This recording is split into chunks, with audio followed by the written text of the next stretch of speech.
Today we're going to be showing you how to create a big blowout with soft beveled ends.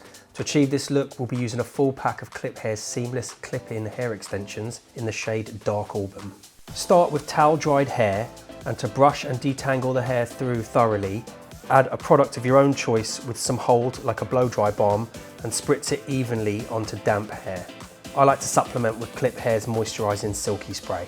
Once ready to dry, I always work through the blowout in medium sections using a large round natural bristle brush.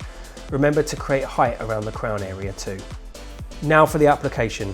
Take a sectioning brush or pintail comb and begin to section the hair, starting from the nape of the neck and working upwards.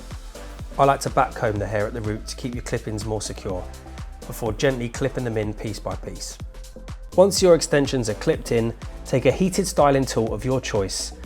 I'll be using the large barreled curling tongs to curl the hair, focusing the heat on the ends of the hair to ensure a beveled finish.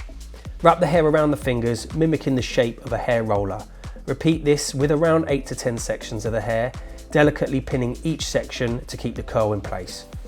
If you want a little more height, gently tease around the crown area and finish by adding some cute hair slides to channel a cute and retro vibe. And there you have it.